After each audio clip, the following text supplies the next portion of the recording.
Hey, welcome to Tabletop Skirmish Games. I'm Lee, and in today's Kill Team Octarius update, we'll be having a look at how to assemble your kill team.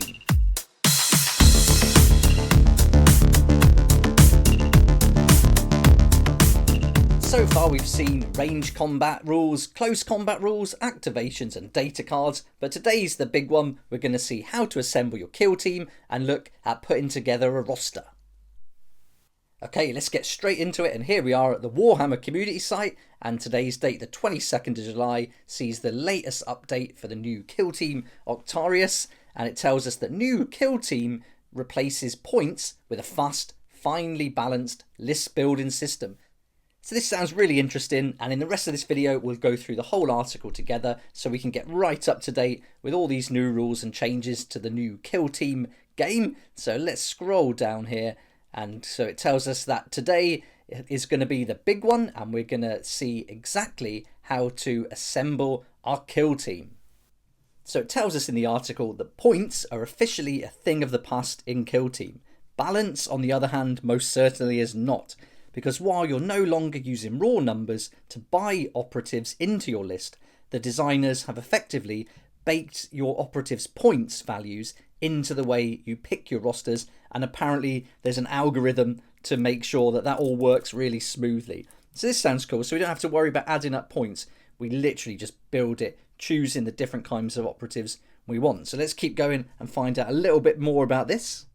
So we're told that this is an elegant system that makes list building quicker and easier while still giving you loads of ways to customize your kill teams, and it's going to be a bit of a departure from Warhammer roster building that we might all be familiar with. So like a veteran Kriesman with a supply of trench shovels, let's dig a little bit deeper. So good to see Games Workshop getting in on the puns there, so that's cool. And as we scroll down a bit more, it tells us that the two teams that you get in Kill Team Octarius box are complete game ready forces, and you can build both with a range of specialists. In fact, you can field up to 9 distinct specialists and a leader on either team, giving you access to a whole array of very cool loadouts and special actions. And importantly, the two sides are designed to be evenly matched no matter which options you pick.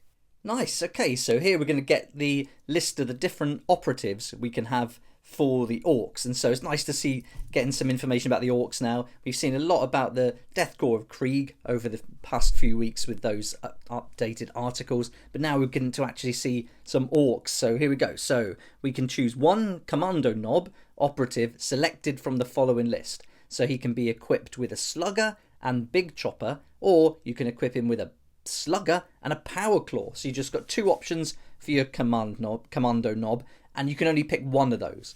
And then you can pick 9 commando operatives selected from the following list. So we've got Commando Boy, Commando Grot, Slasher Boy, Breacher Boy, Sniper Boy, Dacker Boy, Comms Boy, Burner Boy, Rocket Boy, and that awesome Bomb Squig. So we've got no medic listed there, so that's interesting to not see that coming up. But I guess you can just have that as an extra item, maybe. Wait and see on that, I suppose.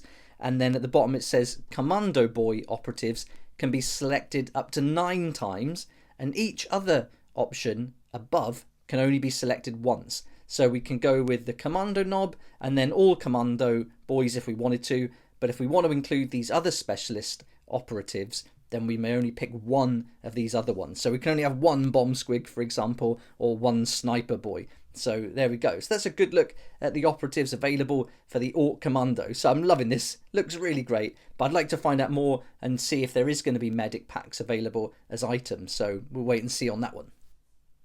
So this is pretty cool. I'm liking the sound of this so far. And as we go down, it tells us that while there are many options for these two teams from the get-go, you can look forward to a similar depth of options when building kill teams with other factions for one-off battles and campaign play. So I wonder if all the different operatives for each faction are going to be different. I mean, that would make a lot of sense if it was. So in some of those different factions, you might not get like a flamethrower, maybe, things like that. So yeah, that's going to be interesting to see if that is the case. I imagine it's got to be. And then that's going to make it even. So then when they've put together all the different factions and gone through that algorithm, they can give like extra points to some, less to others. So if you're going with a kill team that's certainly going to have fewer models or fighters than this one, than the commandos, then you're not going to have options to all the different operatives maybe. So yeah, let's wait and see, but that sounds pretty cool. But I'm sure that each setup for each faction is going to be different, and the operatives might be different too. So yeah, that's going to be great to find out more about that. And now we're on to the roster. So it tells us that we can create a roster of up to 20 operatives, noting down any specialism and specific choice of war gear they have. You pick a kill team from the pool of operatives on your roster for every mission you play. And in essence, you're assembling a hand-picked squad of specialists from those available to you to best achieve the mission's parameters. Now this I really like. So if we want to put together up to 20 operatives in our roster, then that's great fun. I mean, we can get a couple of packs of different models, put them together, build all the different specialists, and really have a nice selection of different operatives and different looking models. And then when we've got the mission, hopefully we get the mission first, and then we can pick the operatives to go on that mission. So I mean, it sounds from here that by saying that assembling a handpicked squad of specialists to best achieve the mission's parameters, that kind of hints that we would see the mission first, and then we can choose which operatives we take in from our roster. So I really like this. So you've got them all in reserve, and then you just assign which ones are going to come into play, and then they go and do battles. That sounds really fun. And I think for like narrative and just for the fun of doing all the preparations before the games, I think this setup is really great. And you know, having that 20 options gives you tons of space to really build a really cool set of figures and a really cool kill team. So that's great. I'm loving this.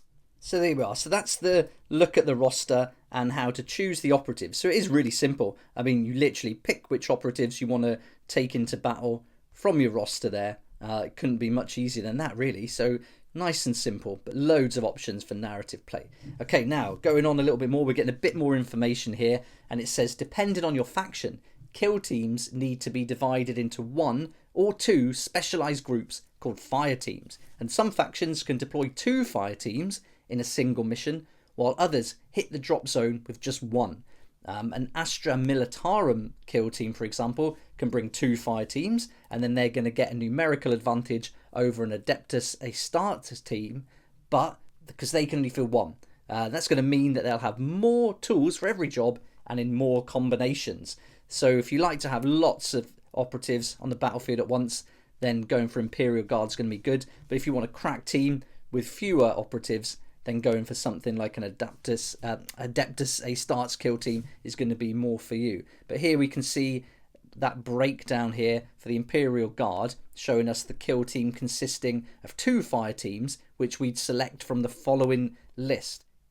Okay, so the following list just gives us Guardsman or Tempestus Scion. And so let's have a look here. There's a little bit of information here to go through. So the archetype is security, and this is our Guardsman fire team. And from this, a Guardsman fire team includes 7 Guardsman operatives, selected from the following list. We can have a Guardsman trooper, a Guardsman comms, and then we can have 5 Guardsman gunners, and each of those is going to have a different weapon equipped with them. So you can equip them with a bayonet or flamer. Each one's going to get a bayonet, so it's a flamer, grenade launcher, melter gun, plasma gun, or sniper rifle. And then other than Guardsman trooper operatives, each Guardsman fire team can only include up to 3 of the operatives above. Alright, so we get a trooper, and then we can only have up to 3 of the others. So other than the Guardsman trooper operatives, your kill team can only include each operative above once. Okay, so we've got 7 different Guardsmen here, and it tells us that we can only include up to 3 of the other operatives that aren't Guardsman troopers. So that, I guess that obviously means we have to have 4 Guardsman troopers, and then from the rest we can pick 3. So we can have a Guardsman comms, and then we can have 2 from the other Guardsman gunners. And we can only choose 1 of each though. So you can't have, for example, 2 Guardsman gunners equipped with bayonet and sniper rifle. You can only choose 1. So we have to go in with 4 Guardsman troopers, and then we choose 3 from the remaining 6 options beneath it. And then there's a little bit more here. It tells us that if your kill team does not include any other leader operatives, instead of selecting 1 Guardsman trooper operative for 1 Guardsman fire team, you can select 1 Guardsman sergeant operative equipped with 1 option from each of the following. So you can have a bolt pistol, a las pistol, or a plasma pistol, and you can also give them either a chainsword or a power weapon. Right, so that bit's nice and straightforward. So as long as your kill team does not include any other leader operatives, and that's the whole kill team, not just this guardsman fire team, then you can choose a guardsman sergeant, and then he gets those awesome weapons and a choice of the following as well. So yeah, that bolt pistol, las pistol, or plasma pistol, plus a chainsword or a power weapon. So that's pretty cool. So I like the sound of this, and then you'd have another guardsman fire team as well, and I don't know where they would appear on the battlefield, in the same place, or maybe a separate drop zone, or when they come in, things like that. That's all going to come out, I guess, once we get the game and the rule book. But the idea, as they say here as we scroll down, is that generally speaking, the less imposing the operative, the more of them you get in a fire team. For example, in one fire team, the Death Guard can take up to 3 Plague Marines or 8 Poxwalkers, and so that's going to give you an entirely different game altogether, depending on whether you pick those Plague Marines or those Poxwalkers. Nice. So I'm really liking the sound of this so far, and what do you think so far? This sounds pretty cool, right? But if we go down, it gives us some more information still. It says that each fire team has its own rules on how many specialists you can bring along, which means the days of facing 12 or more Plasma Totin, Astra Militarum Guardsmen are mercifully long gone. So that's good news. And it seems like this is going to be a lot more balanced, and you're going to have to focus a lot more on those specialists for sure. You've only got one with the sniper rifle, then he's going to have a crucial part to play within the mission and your tactics and how you play it, rather than having lots of the same specialist all dotted around. You're really going to have to position them carefully on the battlefield, and I really like the sound of that. And it goes on even more. What if you want even more customization options? What about special equipment? Rare equipment you can requisition or even capture as your kill team campaign rolls on, and it's not going to tell us about that in that article, as we're right at the end now. So that pretty much sums up everything there, but I guess this is some more information we're going to get as they keep drip feeding us these rules and updates, so I'm really looking to find out more about that. Certainly we saw with the Death Corps of Krieg they had those medic options, so I wonder if one of the actual operatives can be a medic choice or whether that's going to be an item. So I'm looking forward to finding that out. So that brings us to the end of the article, and at the bottom there's this visit the website. So if you want to go and check out the Kill Team website, you just click on that and that's going to take you there. It's going to give you access to this great cinematic trailer that we've all seen a bunch of times now, and then you can have a look at what's included in the box in detail. So this is a really great resource to have a look at everything. Keep up with Kill Team, so all the new information that's coming out. And then we can also have a look at exploring the factions and all the info there. So there's a little gallery at the bottom too. So lots of information there to keep up to date. But I'll be making videos every day, every time there's some new information coming out. I'll be putting a video up on the channel, and I can't wait for the box set. I'm so excited about this, and I can't wait to feature it on the channel, building everything, painting, going over the lore, and really focusing on those individual operatives and going through all their stats before actually getting stuck in and playing some games. I think all this sounds great. I'm really happy with today's article. I think we've got some nice information, some great ideas. We can know how many we can put on our roster, so we can start adding up to 20 operatives on the roster now, so we can start making some preparations, even start building some different kill teams with kits we've already got. So I think this is going to be great fun, getting some prep in before the game's actually released. But I'd love to know what you think. What do you think about the roster? What do you think about replacing the points with this new system? So I'd love to hear your thoughts and feedback, so join in the comment section below. It'd be awesome to hear from you. I'll keep updating here on the channel as we get more updates from Warhammer Community, and don't forget there's loads of videos there already, so if you want to catch up on the range combat rules, activations, close combat rules and data cards and everything we've had before this, then that's all on the channel already. Thanks so much for watching. I hope you enjoyed the video, and I'm loving these updates from Warhammer Community site, and I'm really enjoying putting these videos together, and I hope you are too. So thanks so much for watching. Please like if you like it, subscribe for more videos like this, and don't forget to hit the notification bell to join me next time on Tabletop Skirmish Games. If you like this kind of content and would like to support the channel, then please check out my Patreon page, and thanks to everyone who's joined so far. It's really awesome. We hang out on Discord, talk about the hobby, share ideas and help each other out, and you'll get some perks there that you're not going to find anywhere else. So I'll put a link in the description, and it'll be great to see you there.